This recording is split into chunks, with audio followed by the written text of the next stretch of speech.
Boa noite, povo de Deus. Vamos chegando para a nossa live. Certamente Deus vai nos abençoar no estudo da sua palavra. Estamos aguardando a turma chegar, pois bem. Vamos caminhar. Enquanto você chega, eu vou aqui estar orando ao Senhor. Vamos orar nesse instante, para que Deus nos dê a graça da sua palavra. Vou colocar uma almofadinha aqui. Vamos orar. Deus, mais uma vez nós estamos diante do Senhor. Pai, e nós te agradecemos porque o Senhor sempre nos surpreende, ó Pai, com o seu cuidado. Nós somos, ó Deus, pessoas que precisamos diretamente, ó Pai, da tua proteção, do teu cuidado. Que o Senhor seja conosco, perdoando os nossos pecados, que o Senhor seja conosco, fazendo com que nós, ó Pai Santo, pensemos como homens, ó Pai, resgatados no seu sangue, que o Senhor possa, ó Pai Santo, olhar para nós e de fato nos conhecer, nos reconhecer. Em nome de Cristo nós oramos, abençoe essa live, abençoa, Pai Santo, a exposição da Tua Palavra nessa noite. Ser com meus irmãos também que estão chegando, que o Senhor possa continuar nos abençoando. Abençoe, Pai, nosso presidente, o nosso governador, o nosso prefeito, o nosso ministro da Saúde, todos os governadores nesse instante, ó Pai Santo, que o Senhor possa estar abençoando, fazendo com que eles pensem de forma única, ó Pai, para o bem do povo, para o bem da nação. Ó Deus Pai Santo, cumpra a Tua vontade sobre a nossa vida, em nome de Cristo Jesus. Amém, Pai. Amém, Jesus. Boa noite, irmão Mário. Boa noite, Niceia.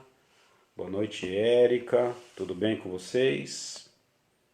Tudo jóia. Eliana, tudo bem? Tem uma novidade até a turma chegar aí. A novidade é que o pastor John Piper, né? Ele escreveu um e-book sobre coronavírus. Deixa eu ver se eu me recordo aqui exatamente do nome do livro.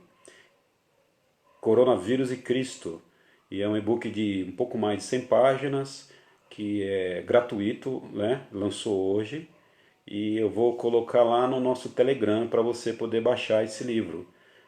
Até porque é gratuito e certamente você vai ser abençoado. O pastor John Piper é um pastor renomado, né? É um pastor de teologia reformada, pastor crente, certamente vai abençoar a vida da gente com a leitura. Eu não li ainda, mas estou ansioso para ler. Devo começar a ler hoje. Então fica atento que a gente vai colocar lá no canalzinho do Telegram para você poder baixar e ler o livro. Certamente você vai ser muito abençoado, tá bom? Fica aí a dica. Eu vou estar lendo aqui o primeiro capítulo do livro de Josué. Eu vou estar lendo do verso 1 até o verso 9. E hoje eu queria falar um pouquinho sobre o desafio de Josué e como que esse desafio pode servir para nós nesses tempos de dificuldade, né? Então nós vamos aqui passar a ler a partir do verso 1, Josué capítulo 1, até o verso 9.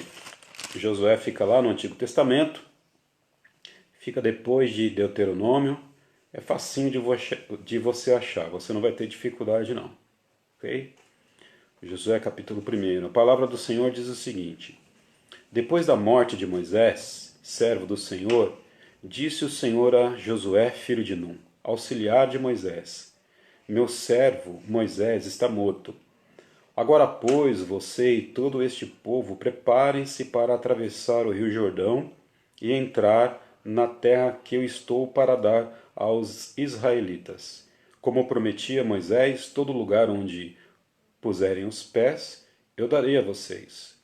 Seu território se estenderá do deserto ao Líbano e do grande rio ao grande rio Eufrates, toda a terra dos hititas até o mar grande no oeste, Ninguém conseguirá resistir a você todos os dias da sua vida. Assim como estive com Moisés, estarei com você. Nunca deixarei, nunca o abandonarei. Seja forte e corajoso, porque você conduzirá este povo para herdar a terra que prometi sob juramento aos seus antepassados. Somente seja forte e muito corajoso. Tenha cuidado em obedecer a toda a lei que o meu servo Moisés lhe ordenou. Não se desvie dela, nem para a direita, nem para a esquerda, para que você seja bem-sucedido por onde quer que andar. Não deixe de falar as palavras deste livro da lei e de meditar nelas de dia e de noite, para que você cumpra fielmente tudo o que nele está escrito. Só então os seus caminhos prosperarão e você será bem-sucedido. Não fui eu que lhe ordenei? Seja forte e corajoso. Não se apavore, nem desanime, pois o Senhor, o seu Deus, estará com você por onde você andar. Falar um pouquinho aqui do contexto. A gente aqui está em Josué, capítulo 1, né? Fala aqui um pouquinho do contexto. Josué, ele sai da terra prometida, ele ainda criança, e ele sai da terra, ou melhor, sai do Egito, né? Do cativeiro que a nação de Israel passou por 430 anos na nação do Egito. Então ele sai de lá, certamente jovenzinho, enfim, a gente não sabe necessariamente a idade dele, mas ao que tudo indica, Josué ele sai jovem. E quando nós nos deparamos aqui com o texto, o verso 1, a NVI, né, a tradução da NVI, ela traz a palavra auxiliar. A revista atualizada traz a palavra servo. Na verdade, as duas palavras estão corretas. Josué, ele era uma espécie de servo auxiliar de Moisés. E a gente precisa lembrar que o povo peregrinou 40 anos no deserto e só Josué e Calebe que saíram do Egito, só Josué e Calebe daquela geração que saiu do Egito foram as pessoas que entraram na terra de Canaã. Toda aquela geração que sai ali do Egito por conta da desobediência a Deus morre toda no deserto. Então, nós temos aqui uma informação importante de que houve pelo menos um processo de 40 anos de preparo para que Josué pudesse assumir ali aquele momento de sair ali da fronteira do deserto para poder atravessar o Rio Jordão para sua chegada ali em Canaã. Nós sabemos aqui também, né, a partir do último capítulo de Deuteronômio, capítulo 34, que Moisés morre, Deus é que faz o sepultamento de Moisés, né? Moisés então morre e durante um período, certamente a congregação aqui dos israelenses estava um pouco aflita para saber onde que estava Moisés, por que ele subiu ao monte e não tinha descido ainda, enfim. Mas certamente Josué já sabia que tudo ia acontecer conforme a palavra de Deus, que Moisés certamente morreria. Interessante que agora, no verso 1, a palavra do Senhor chega até Josué. Depois da morte de Moisés, servo do Senhor, disse o Senhor a Josué, filho de Num, auxiliar de Moisés. Quais são as palavras de Deus aqui? E aí a gente vai estudar um pouquinho aqui alguns versículos de forma mais particularizada para a gente entender um pouco mais o que a palavra de Deus fala para nós nesse texto. Meu servo Moisés está morto. Agora, pois, você e todo este povo, prepare-se para atravessar o Rio Jordão e entrar na terra prometida que eu estou para dar aos israelitas. Então, Josué ele recebe a informação de que Moisés estava morto. E a gente vai perceber que Josué estava triste, estava choroso, estava em luto. A gente deve imaginar qual era o tamanho da dor de Josué em saber que Moisés, um homem sábio, né, um homem de Deus, que era o seu mestre, agora estava morto e Josué agora se via sozinho. Então Josué aqui está triste, ele está enlutado, e Deus se aproxima de Josué e diz o seguinte para ele: olha, engole o choro aí, que eu tenho coisa grande para você, né? Interessante que no verso 2, há três coisas aqui que eu quero destacar. Uma das primeiras é que Deus diz para Josué se dispor, olha, se dispõe, se prepara, né? Se coloca à disposição. Meu servo Moisés está morto. Agora, pois, você e todo o povo, preparem-se, né? Se coloquem à disposição, se apresentem, se preparem e passa o Rio Jordão. Para que vocês devem se preparar para que vocês atravessem o Rio Jordão. Então, Deus está pedindo pelo menos duas coisas aqui para Josué. Tanto o seu povo, mas eu quero destacar aqui a pessoa de Josué. Uma primeira coisa que Deus pede para ele é que ele se coloque à disposição, que ele se prepare, né? Que ele, apesar daquele momento terrível que ele estava passando, que ele se colocasse à disposição para que ele se colocasse em movimento em direção à terra prometida que Deus havia de dar. Então, vamos perceber aqui um pouquinho do contexto, né? Durante um momento difícil da vida de Josué, ok? Durante um momento certamente difícil, Josué já tinha andado 40 anos no deserto com um povo reclamão, um povo que toda hora ficava reclamando. Ele certamente viu o que Moisés recebeu do povo pelo fato de Moisés ter liderado um povo tão difícil durante a caminhada do deserto. Agora ele começa a sentir o peso da liderança em meio a uma crise, e ele sabia que aquela terra que mana leite e mel não era uma terra, não era um oásis totalmente aberto que eles iam entrar sem nenhum tipo de problema. Haviam várias nações naquele momento, haviam várias tribos, e a maioria delas eram hostis ao povo de Israel. Então, na verdade, o povo hebreu ele ia invadir aquela terra. E invadir na base da força, na base da guerra, na base da espada. Então eu pressuponho aqui que Josué estava com aquele peso nas costas, o peso de liderar um povo difícil, o peso de agora entrar numa batalha. Imagina um povo, queridos, que sai de um deserto 40 anos, o povo agora que vai ter que ser um povo bélico, um exército, na verdade, que vai ter que entrar agora na terra de Canaã, sobrepujar os povos e ganhar a terra na base da força, na base da guerra bélica, na base da espada. E fora isso, agora ele não tinha quem recorrer, ele não tinha um conselheiro como Moisés era o seu conselheiro. Então, a gente pode entender o seguinte aqui no verso 2, né? Que mesmo durante momentos de extrema dificuldade, em que a gente perde um pouquinho o chão, mesmo em momentos em que nos falta às vezes um apoio de uma pessoa do nosso lado para poder nos ajudar a conduzir adiante, Deus ele nos usa mesmo apesar dessas dificuldades todas. Ou seja, havia uma crise no coração de Josué e Deus se apropriou daquele momento, apesar da crise, para que Josué pudesse avançar e entrar em movimento. O que Josué precisava fazer? Se dispor e passar aquele Jordão. Não adianta em momentos de luto, não adianta em momentos de problemas, não adianta em momentos difíceis como o que nós estamos passando, a gente só chorar, ficar sentado e se lamentar, ou fazer algo parecido com o que os hebreus antigos faziam, né?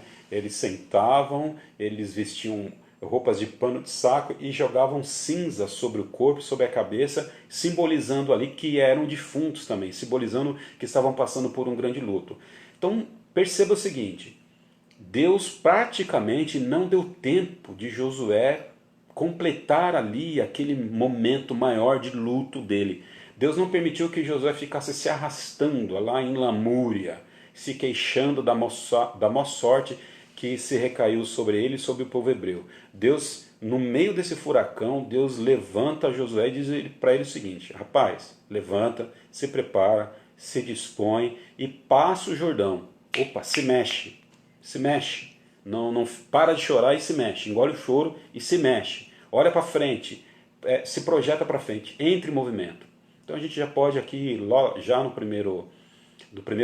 nessa primeira parte aqui do texto, no capítulo 1, verso 2, a gente pode aprender do Senhor o seguinte: nós precisamos chorar num determinado momento, mas tem horas que a gente precisa parar de chorar e se colocar em movimento a solução. Não adianta ficar chorando, a gente precisa seguir em frente. Foi o que certamente Deus comunicou ao coração de Josué. Para de chorar e segue em frente. O coronavírus está aí, diminuição de salário está aí, perca de emprego está aí, morte está aí, luto está aí, mas não adianta a gente ficar chorando e se lamentando. A gente tem que olhar para frente e seguir para aquilo que Deus colocou diante de nós, mesmo diante de situações extremas e situações difíceis. Ok?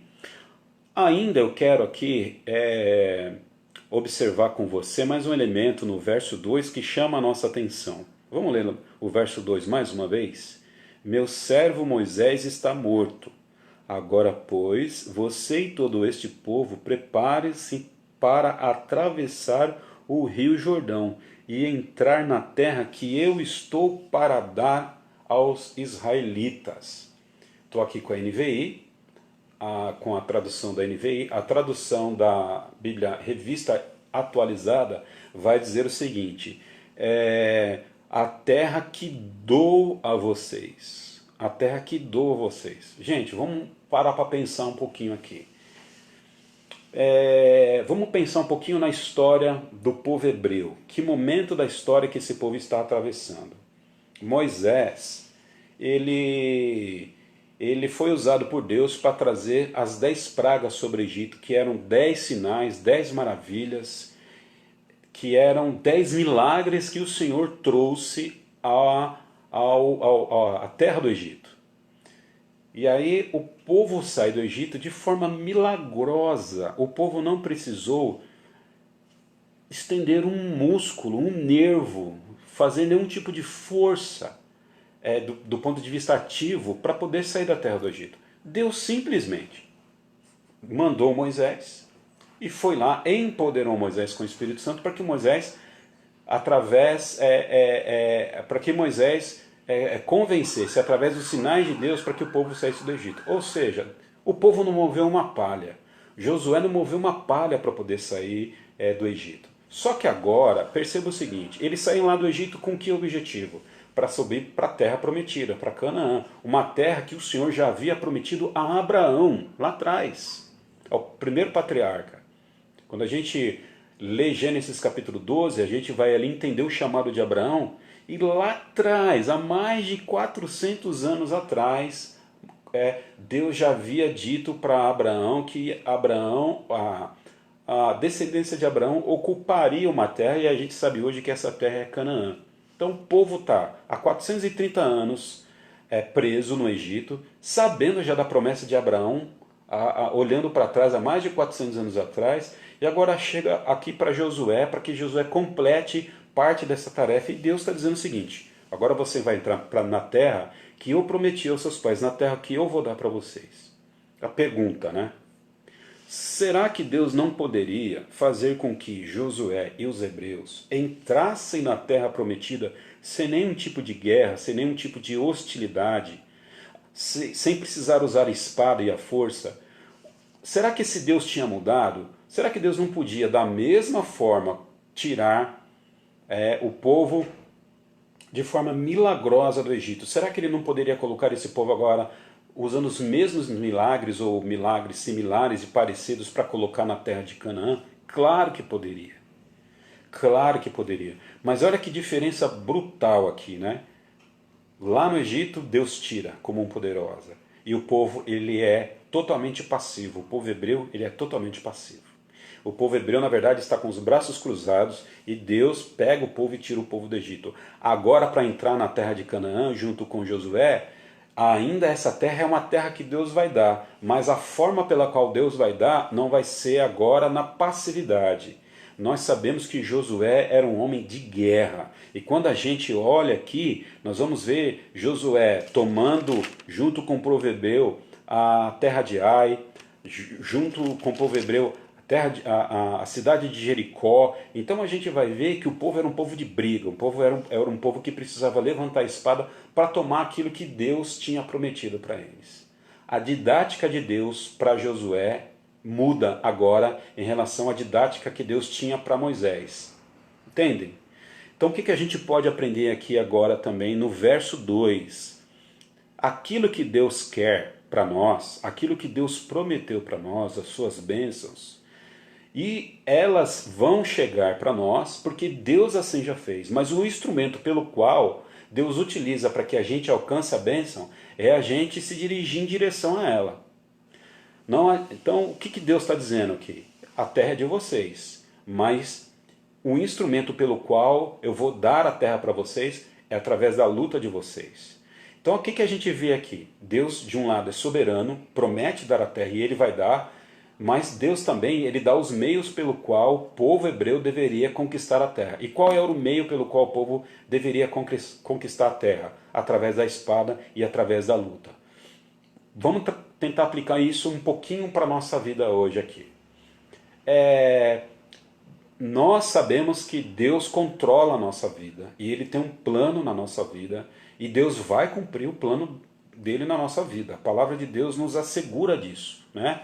Que nada foge aos seus propósitos, né? Nada foge aos seus propósitos. Então Deus tem um propósito, um final e um objetivo final e Ele vai cumprir isso, porque se Ele não fizesse isso, Ele não seria Deus.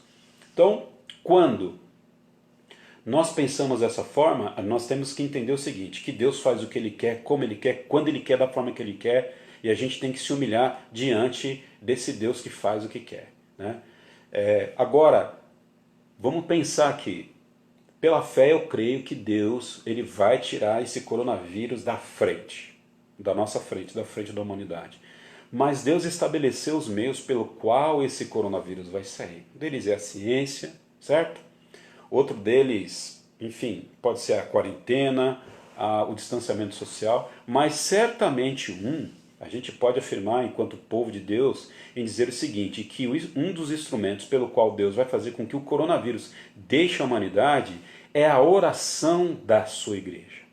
Então Deus quer abençoar a igreja, Deus quer nos abençoar, mas Ele vai fazer isso a partir do momento em que nós nos dirigirmos em relação a essa bênção que Ele nos propôs, ou seja, Deus ele decreta os fins, mas Ele também decreta os meios. Deus ele estabelece um ponto de chegada, mas Ele estabelece também o caminho para se chegar até lá, esse ponto de chegada. Deus certamente, eu creio, isso eu falo pela fé, não estou conseguindo, não vou mostrar na Bíblia que eu não posso, mas pela fé e pela minha vivência cristã, eu creio que Deus ainda há de tirar o coronavírus da nossa frente. Porém, um dos meios pelo qual Ele vai fazer isso é a nossa oração, é a oração do povo que entra aí.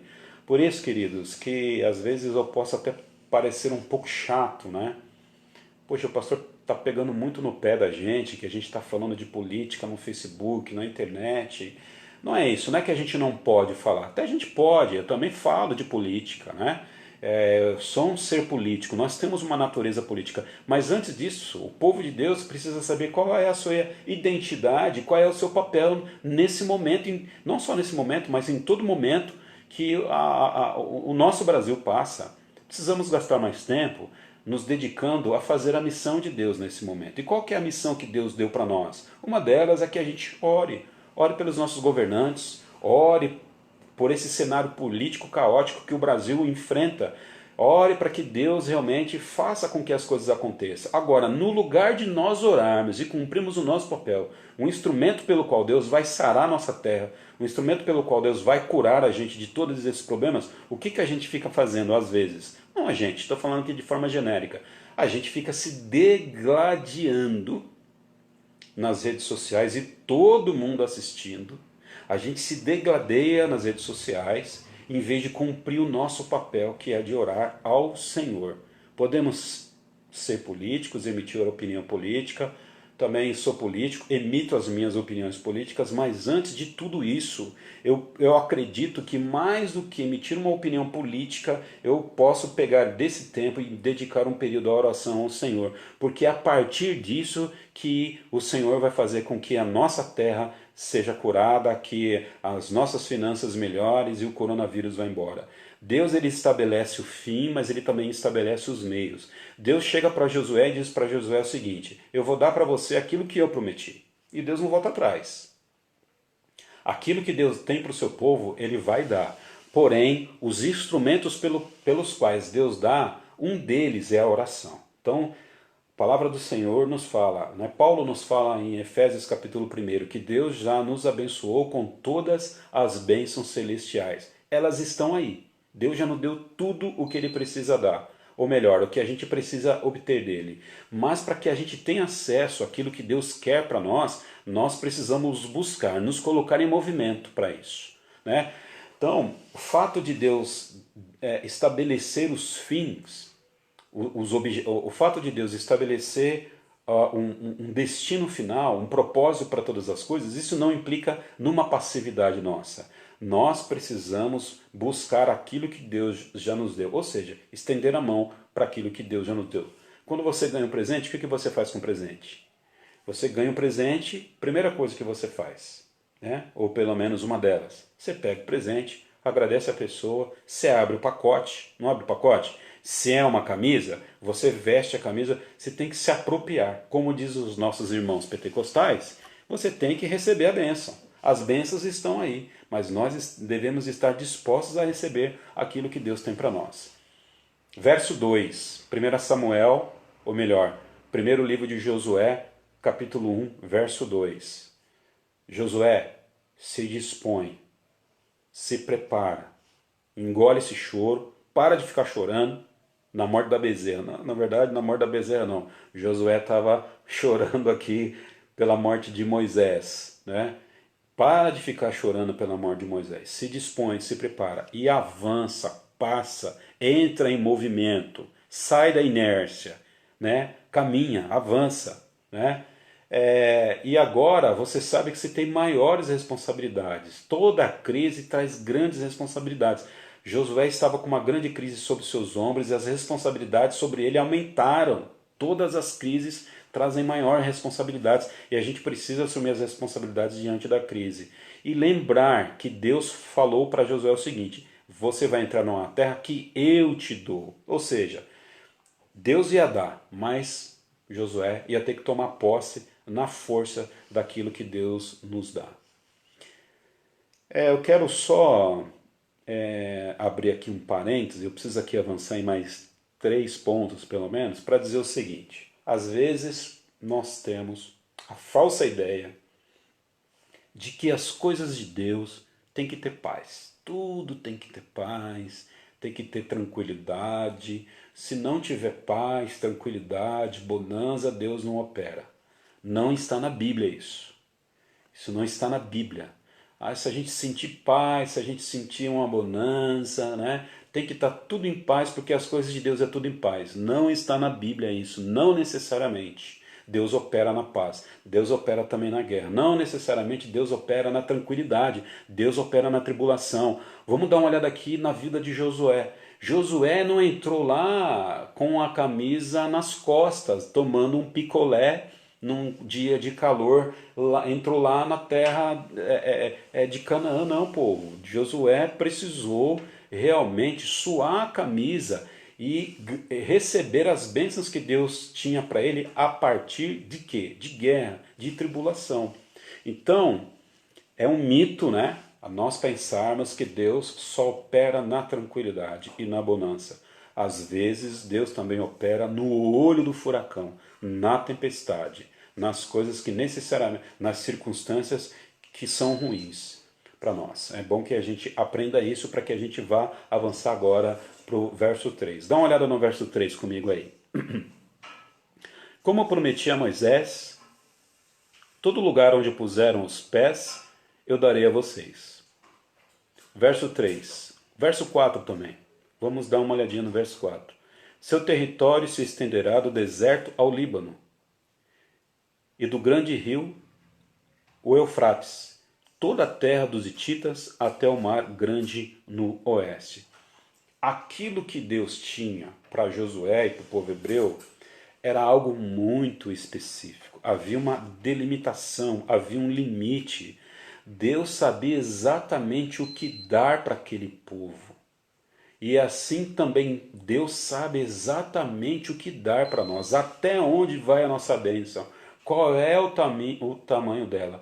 Perceba a especificidade de Deus, como Deus é específico. Olha, a terra que eu vou dar para vocês, ela começa em um lugar e ela termina em outro lugar. Ela começa do deserto do Líbano, passa o Líbano e vai até o Rio Grande, o conhecido rio Eufrates. É uma terra onde habitam os hititas, que vai até o Mar Grande no oeste. Ou seja, a bênção de Deus ela é muito objetiva para a nossa vida. Porque Deus cuida dos detalhes ao abençoar o seu povo. Assim como Deus estava cuidando de Josué e do povo hebreu, nos detalhes, certamente Deus também cuida da nossa vida nos detalhes, naquilo que precisamos de forma detalhada. Deus não é um Deus que joga bênçãos para o céu para que cada um aí saia pegando. Não, ele sabe daquilo que nós precisamos. E quando Deus cumpre as suas promessas com a gente, ele é detalhista, ele é minucioso. E Deus se preocupa em nos dar aquilo que ele prometeu nos mínimos detalhes. Assim como ele foi muito preciso em dizer quais eram os limites da terra que o povo haveria de herdar. Muito legal, né? A gente pensar nesse aspecto. Às vezes nós não sabemos o que queremos. A gente pede uma coisa para Deus e às vezes aquilo que a gente pede não necessariamente é o que Deus quer para nós. E a gente briga, né? E a gente às vezes não entende por que Deus não dá. Deus sabe exatamente o que a gente precisa. Deus sabe exatamente quais são os limites da bênção que Ele vai trazer sobre a nossa vida. Porque Ele conhece as nossas necessidades. E não só porque Ele conhece as nossas necessidades. Porque Ele sabe o que é melhor para nós. Porque a partir daquilo que a gente recebe, nós vamos glorificar o nome dEle. Olha que interessante. A bênção que recai sobre a nossa vida não é uma bênção para o nosso próprio desfruto, para o nosso próprio deleite. É que a partir da bênção que a gente recebe, a gente possa glorificar a Deus que está no céu. Né? Josué, assim como o povo hebreu, entraria em Canaã. Mas para quê? Para que eles pudessem ter ali uma eterna férias? Não. Para que a partir de Canaã, todas as nações pudessem ser abençoadas. Para que eles pudessem abençoar a vida de todas as nações a partir da bênção daquela terra que Deus estava dando para ele. Então quando a gente pensa assim, Deus me deu uma bênção mesmo? Quando Deus dá uma bênção para a gente, certamente essa bênção ela deve ser repartida com os outros. Né? Se Deus te deu uma casa, reparta sua bênção com os outros. Convide pessoas para ir para sua casa. Olha que bênção, Deus te deu uma casa, se esforce para abrir um pequeno grupo, abençoe a vida de pessoas. Né? Cria aí um sentido de que você pode abençoar pessoas a partir da sua casa. Abra a sua casa para fazer um culto, convide uma família para poder, a partir de uma visita, comer um macarrão com frango com você de domingo, para você compartilhar as verdades do reino. Então tudo aquilo que Deus dá para nós é para que a gente abençoe a vida de pessoas.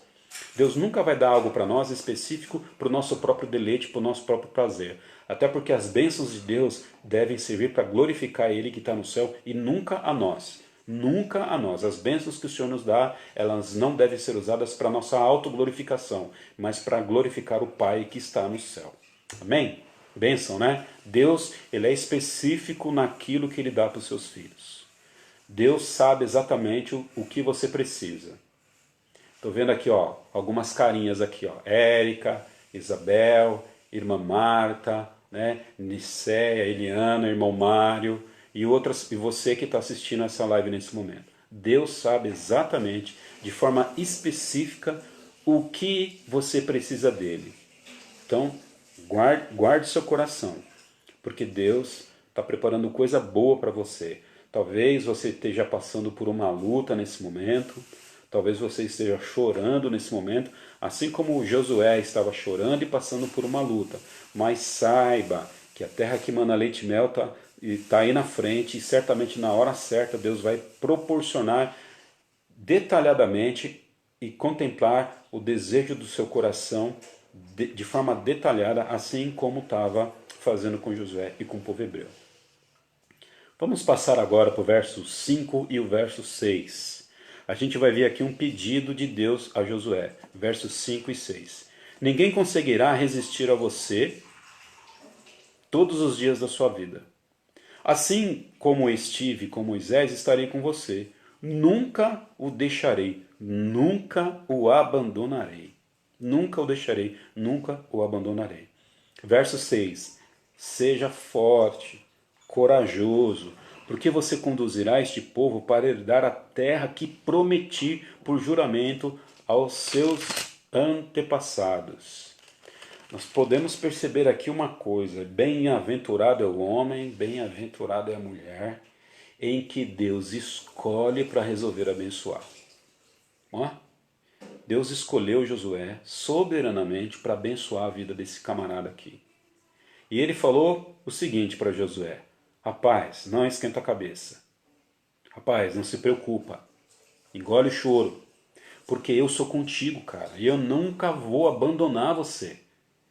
Eu fico imaginando eu no lugar de Josué. Passei 40 anos no deserto.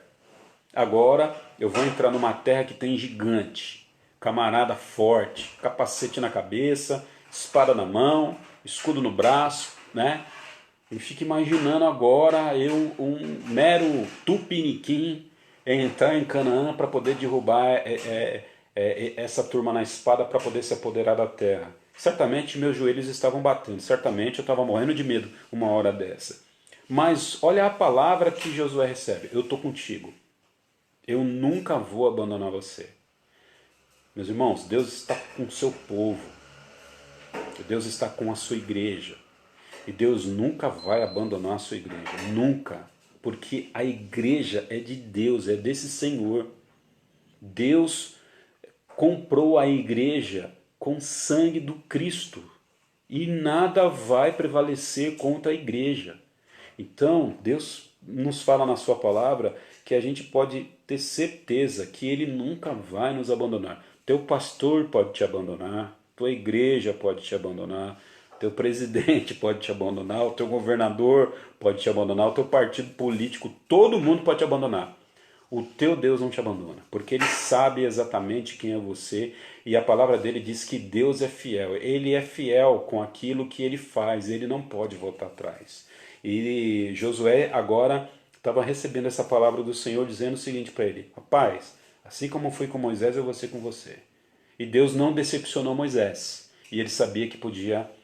Josué, a partir disso, sabia que podia confiar no Senhor, porque Deus não ia decepcionar ele. Mas uma coisa, olha que interessante, ó, Deus, vamos falar um pouquinho mais aqui no verso 5 e 6 sobre a soberania de Deus e a responsabilidade do homem. Ao mesmo tempo que Deus diz o seguinte: olha, eu não vou te abandonar, é uma ação de quem? Uma ação de Deus. Eu não vou te abandonar. Eu vou te dar a terra.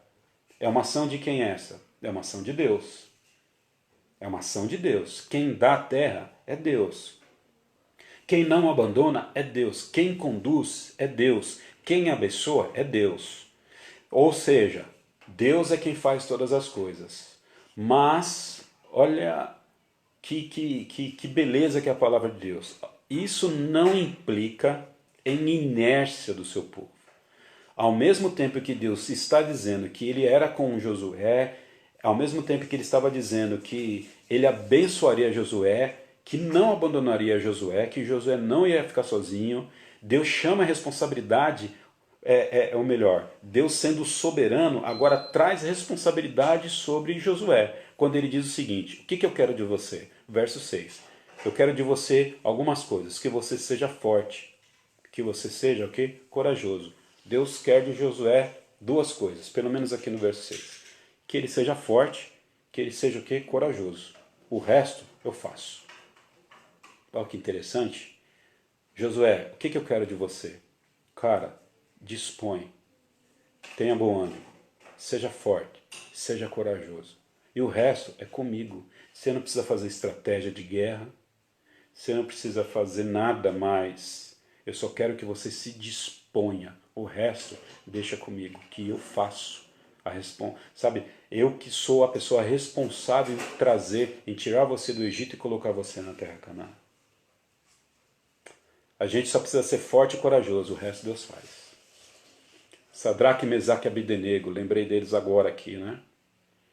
Quando aquele maluco do rei Nabucodonosor, ele chega e diz o seguinte: ó, eu inventei uma lei aqui. Então, toda vez que tocar uma musiquinha, eu quero que toda a Babilônia se ajoelhe e me adore. Sadraque, Mesaque e Abdenego ouviram a musiquinha e não dançaram, e não se ajoelharam. E aí os fofoqueiros de Nabucodonosor, né? Os fofoqueiros foram lá e avisaram Nabucodonosor que os meninos não estavam respeitando a lei. E a história se desenrola, e você conhece, e os meninos chegam para Nabucodonosor e dizem o seguinte: olha, Nabucodonosor, a gente respeita como rei, mas o que você está pedindo para a gente vai contra aquilo que nós cremos, vai contra a palavra do Senhor. E nós não vamos nos ajoelhar, e você vai lançar a gente na fornalha. Aí olha que interessante, é aqui que eu quero chamar a atenção dos irmãos. Se Deus quiser nos livrar, Ele nos livra. Se não quiser livrar, o texto diz isso. Os meninos sabiam o que deviam fazer. Eles tinham que ser fortes e o quê? E corajosos. O resto era com Deus. Nesse momento de crise, Igreja Batista Central Itaquera, e você que é salvo em Jesus Cristo, nós devemos ser o quê? Corajosos e fortes. É isso que Deus quer para nós, nesse momento. Às vezes a gente olha para frente e a gente só vê situação difícil, e de fato, nossa igreja tem, toda igreja tem essas particularidades, a nossa também tem, né? Nós temos aí grandes desafios a vencer, mas a gente precisa ser forte e corajoso, é o que Deus quer de nós. Só isso que Deus quer de nós. O resto Ele vai fazer, que é com Ele. É Ele que vai abençoar a igreja. É Ele que vai fazer com que essa pandemia vá embora. É Ele que vai nos sustentar. O que Deus quer é que a gente seja forte e corajoso. E que a gente se disponha. Versos 5 e 6. Versos 7 e 8, vamos lá? Versos 7 e 8. A gente vai ver agora aqui mais um elemento que Deus requer de Josué. Primeiro Ele requer que Josué seja forte e corajoso, e agora Jesus está pedindo, ou melhor, agora o Deus Pai está pedindo mais um elemento para que Josué se disponha a fazer. Somente seja forte e muito corajoso. Tenha cuidado de obedecer a toda a lei que o meu servo Moisés lhe ordenou. Não se desvie dela, nem para a direita, nem para a esquerda, para que você seja bem-sucedido por onde quer que andar. Verso 8. Não deixe de falar as palavras deste livro da lei e de meditar nelas de dia e de noite, para que se cumpra fielmente tudo que nele está escrito. Só então os seus caminhos prosperarão, e que nele, só então os seus caminhos prosperarão, e você será o quê? Bem-sucedido. Receita para ser bem-sucedido. É receita para ser próspero. É o que Deus está colocando aqui. É você ler a palavra, meditar sobre a palavra e falar a palavra. Então, Deus queria também que Josué fosse crente na palavra dele. Não adianta só força humana, não adianta só coragem humana. Josué também tinha que usar as armas espirituais para que ele pudesse ser abençoado por Deus. E uma dessas armas espirituais que a gente pode ver aqui é ele ter contato com a palavra do Senhor. Meus irmãos, olha que interessante. Deus vai dar a terra, Deus vai abençoar a vida de Josué e a vida do povo hebreu. E Deus diz o seguinte: eu vou te abençoar. E o caminho da bênção é esse. Qual que é? É o caminho da batalha. O instrumento é a batalha, e agora Deus está dando mais um instrumento aqui, que é a palavra dele. Então, para que a gente possa, para que Josué pudesse ser bem sucedido, Josué precisaria de fato ter contato com a palavra do Senhor. Às vezes a gente toma atitude baseado na nossa orelha, né? Ou no nosso entendimento. O Salomão no seu livro de Provérbios, ele diz que nós não devemos nos estribar no nosso próprio entendimento. Ou seja, a gente não deve se apoiar no nosso próprio entendimento. Jeremias, ele vai dizer que enganoso é o coração do homem. Então, onde então nós devemos nos basear? Já que não é no nosso coração, já que não é no nosso entendimento, na palavra do Senhor. O que a palavra do Senhor diz? É o que a palavra do Senhor diz que vai fazer com que a gente receba as suas bênçãos. Né? Interessante nós pensarmos isso. A gente não pode tirar a palavra do Senhor do foco. Porque quando a gente tira a palavra do Senhor do foco, certamente a gente não chega onde quer que a gente, onde Deus quer que a gente chegue. Para Josué,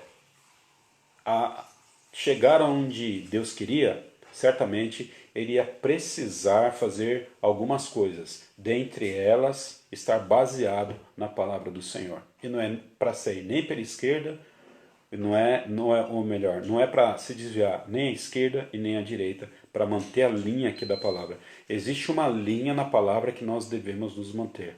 A gente não deve nem subir e nem descer, nem para a esquerda e nem para a direita. Amém? Eu quero aqui fechar esse momento de hoje, dessa nossa devocional, fazendo aqui algumas aplicações ao nosso coração, né? Algumas aplicações ao nosso coração. Por que Josué foi quem foi? Foi esse homem abençoado. Olha que eu consigo entender na vida de Josué. Dentre outras coisas, eu quero aqui destacar uma. Josué, ele andava com as pessoas certas. Josué, ele andava com pessoas melhor do que ele, com pessoas que podiam lhe ensinar. Josué andava com pessoas que puxavam Josué para cima. Josué não andava com pessoas que não agregavam nada na vida dele. E quem era essa pessoa especificamente? Moisés. Então, para que a gente seja abençoado durante um momento de crise, a gente precisa ter essas pessoas atrás da gente, né? A gente não pode andar com pessoas, alguém já disse, né? A gente não pode andar com pessoas no mesmo nível e nem no nível abaixo do que o nosso. A gente tem que andar com pessoas acima do nosso nível, com pessoas mais crentes do que a gente, com pessoas que têm mais conhecimento da palavra de Deus do que a gente, com pessoas mais sábias do que a gente, com pessoas que estão mais perto de Deus com a gente, para que a gente possa aprender com essas pessoas e reproduzir na nossa vida aquilo que elas estão fazendo. Então a gente tem que andar com gente boa, gente crente, tem que andar com gente boa, com gente fina, com gente bonita, com pessoa que agrega a vida. Nós não podemos nos envolver e andar com pessoas que realmente não tem nada a nos ensinar e só nos empurram para baixo. Eu quero aqui ser bem responsável. Eu não estou dizendo que a gente não tenha que falar do amor de pessoas que não aceitam Cristo. Muito pelo contrário, a gente tem que ter amizade com pessoas não crentes para poder falar do amor de Cristo a essas pessoas, mas eu estou dizendo do ponto de vista de vivência, né? Do ponto de vista de vivência diária. Nós precisamos andar com pessoas melhores do que nós, para que a partir da experiência dessas pessoas nós possamos um dia ser iguais a ela, ou pelo menos reproduzir parte daquilo que elas reproduziram na vida. Então, por exemplo, eu gosto de andar com pastores que são melhores pastores do que eu. Eu gosto. Eu tenho as minhas referências de pastores, são pastores que conhecem mais a Bíblia do que eu, que pregam melhor do que eu, que pastoreiam melhor do que eu e que me ajudam e que me animam a caminhar. São essas pessoas. Não posso... eu preciso andar com pessoas melhores que me abençoem a minha vida, né? Por quê? Porque a partir disso eu também aprendo com esses homens para poder ser melhor pessoa juntamente com Cristo. Josué andou com a pessoa certa. Josué andou com Moisés. Ande você também com pessoas certas. Ande, escolha os seus Moisés. Quem são os Moisés que podem abençoar a sua vida? Escolha o grupo certo de pessoas para que você ande. Escolha pessoas que não são maledicentes. Né? Não anda com pessoa que faz fofoca. Não anda com pessoa que é maledicente. Não anda com pessoa que, sabe... Você tem que se aproximar de pessoas que gostam de ler Bíblia, que falam das coisas do reino, que falam sobre as verdades do céu, que falam de política, de futebol, que comem churrasco, que se divertem, mas pessoas que possam agregar a sua vida. pessoas. Tenha amizades sinceras, honestas e genuínas com pessoas que podem, de fato, agregar a sua vida. Né? É lógico que você precisa ter amizades com pessoas que ainda não conhecem Cristo, com o propósito de que essas pessoas venham a conhecer a Cristo. Mas você precisa beber na fonte certa. Josué bebeu na fonte certa. Josué andou com o maior líder, na minha perspectiva, o maior líder do Antigo Testamento. Josué andou junto. E andar com gente boa, andar com gente maior do que nós, só agrega a nossa vida.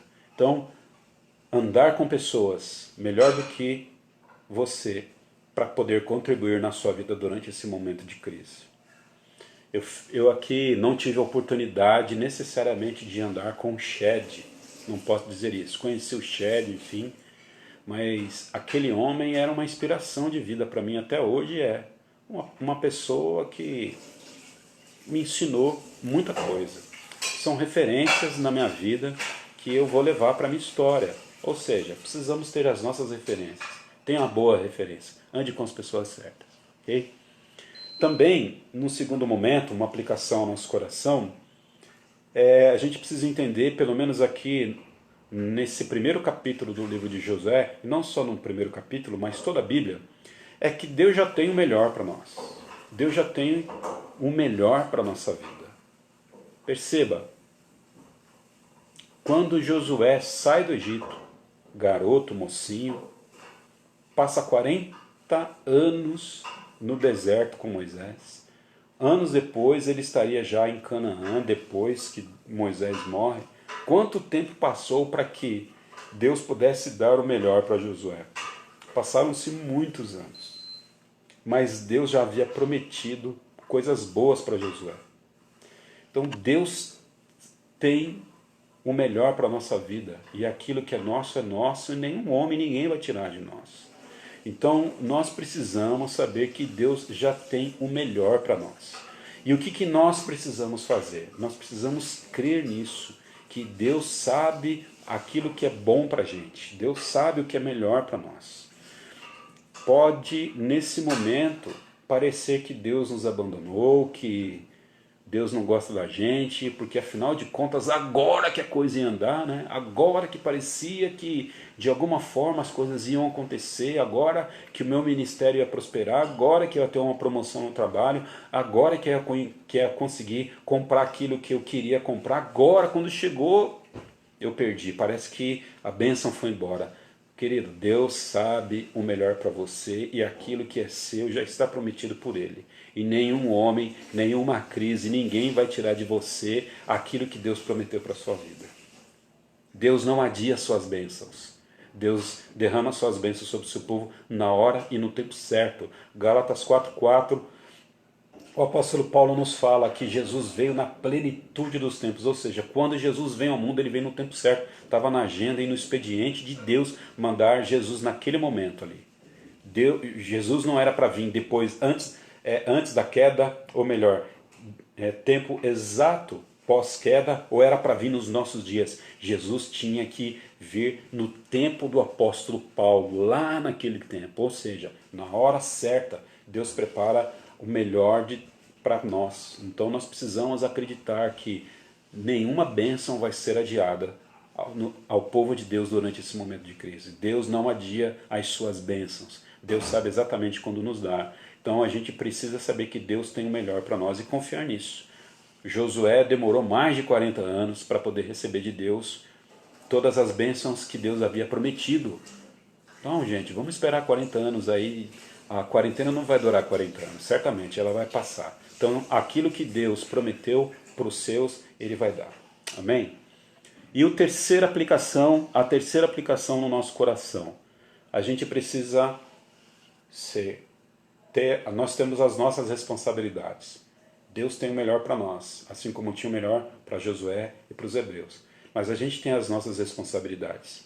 Eu quero destacar aqui essas responsabilidades a partir da leitura que a gente fez no texto. Uma delas, a gente precisa se dispor. A gente precisa se dispor. Não podemos ficar de braços cruzados. A gente precisa se dispor.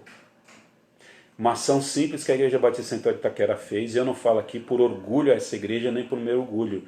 E tudo aquilo que vem de ideias, de inspiração ao coração da igreja, a gente sabe que isso vem de Deus, né? Porque Deus é que opera em nós o querer e o efetuar.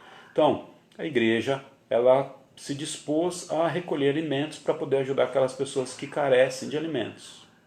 Né? Então a gente precisa se dispor ao Senhor.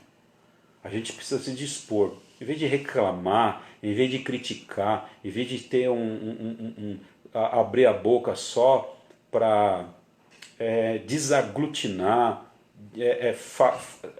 criticar por criticar, né? Muitos irmãos saíram das suas casas com um pacote de macarrão, outro com 1 quilo de arroz, outro com uma cesta inteira, e a gente conseguiu arrecadar um volume de algumas cestas, e a gente vai continuar fazendo isso. Fica aqui a dica, sábado que vem, que dia que é mesmo, meu bem? 25. No dia 25, agora das 14 às 17, a gente vai estar lá na IBCI arrecadando alimentos para poder compor cesta básica. Então, se você ainda não participou da campanha, participe. Então, o momento propaganda acabou. Vamos seguir com o texto aqui. Então, nesses momentos de dificuldade, de crise, o que Deus quer da gente? Que a gente se disponha. Não adianta reclamar, que a gente se disponha, né? Se dispor e seguir em frente. Deus quer que a gente se disponha. Coloque os nossos talentos e os nossos dons à disposição dele. E Deus quer que a gente faça isso, que a gente permaneça disposto e corajoso ao trabalho no reino. E outra coisa também que eu quero destacar aqui, o que Deus requer de nós? Qual é a nossa responsabilidade? Bíblia. Ó, vou levantar aqui, ó. Deus quer de nós, ó, palavra dele ao nosso coração. É isso que Deus quer pra gente. Bíblia. Quando ele chega para Josué e diz o seguinte: agora eu quero que você leia a lei escrita por Moisés, que você repita com a sua boca, que você fale e que você medite nela. É o que Deus quer pra gente, né? Eu não acredito que esse Deus de Josué, ele mudou, ele continua sendo o mesmo Deus. Então ele quer que a gente tenha contato com a palavra dele, que a gente estude a palavra dele, para que a partir da palavra dele a gente possa ser abençoado com aquilo que ele tem para nós, né? Eu também, de vez em quando, eu acordo aqui preocupado, né? Às vezes eu acordo aqui também, a ansiedade sobe ao meu coração. Interessante que um milagre acontece. Quando a gente se coloca a ler o que Deus colocou para nós, a ansiedade, a preocupação, ela faz o quê? Se ela não for embora totalmente, porque nós somos pecadores e a gente precisa ser honesto, se ela não for embora totalmente, certamente ela se achata, ela diminui em uma quantidade absurda. E aí a gente pode ter paz e tranquilidade diante de uma crise dessa, por quê? Porque a palavra do Senhor, ela traz consolo ao nosso coração. Então, quer ser abençoado por Deus? Como Josué foi abençoado por Deus? Ande com pessoas melhores do que você. Escolha os Moisés para que você ande. Seja uma pessoa ensinável. Fale menos, escute mais. Seja uma pessoa ensinável, apta a aprender com os Moisés que Deus coloca na sua vida. Não tente ser Moisés. Tente ser Josué. Tente ser servo, auxiliar. E se aproxime dos Moisés na sua vida, porque Deus vai te abençoar. Ande com pessoas melhores do que você, para que Deus abençoe você como Deus abençoou Josué. Saiba que Deus já tem o melhor para a sua vida. Calma aí. Aquilo que Deus prometeu, decretou na eternidade, os propósitos eternos dele. Aquilo que Deus desenhou para a tua vida vai acontecer. Calma. A crise não vai impedir as bênçãos de Deus na sua vida. Calma. Não se desespera. Calma aí. Calma o teu coração, porque aquilo que é teu. Porque Deus já te abençoou com todas as bênçãos celestiais. Você agora precisa se apropriar dessas bênçãos, tentando entender qual que é a vontade de Deus para você nesse momento. Se alinhe com Deus, né? Se alinhe com Deus. A oração, ela não vai mudar o plano de Deus para a sua vida. Muito pelo contrário. Ao orar, você que vai se alinhar ao plano de Deus e vai entender que o plano de Deus é a melhor coisa que você pode ter na sua vida. Ok? Depois a gente vai falar um pouquinho de oração também. Não agora, mas numa outra live. Antes eu vou deixar aqui um recadinho.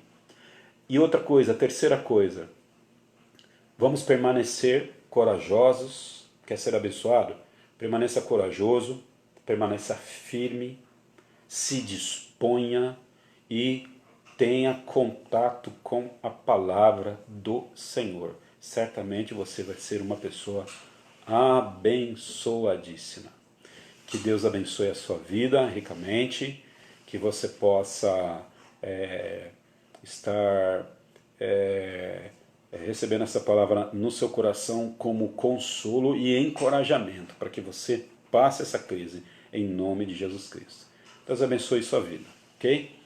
Queria aqui dar um recadinho, a partir da semana que vem eu estou me programando aqui, tá bom? Eu sei que eu já fiz umas promessas aí de fazer devocional no YouTube, não consegui, mas enfim, é uma questão de tecnologia que eu estou aprendendo ainda, tenham paciência comigo, mas a partir da semana que vem eu estou me programando para nós fazermos as nossas lives uma série de estudo, e nós vamos estudar sobre a soberania de Deus. A pergunta que a soberania de Deus responde é a seguinte: da onde veio o coronavírus? Será que o coronavírus foi algo que Deus fez? Porque se Deus fez o coronavírus, Deus é mau. E se Deus é bom, por que Ele cria essas coisas? Ou será que foi algo do diabo? Se Deus criou o coronavírus e se Deus sabe quando essa pandemia vai acabar, por que eu tenho que orar para que Deus tire a pandemia da frente? Então são questões que têm tudo a ver com esse momento, porque a doutrina da soberania de Deus, ela traz consolo ao nosso coração. Então, se Deus é bom, por que existe o mal?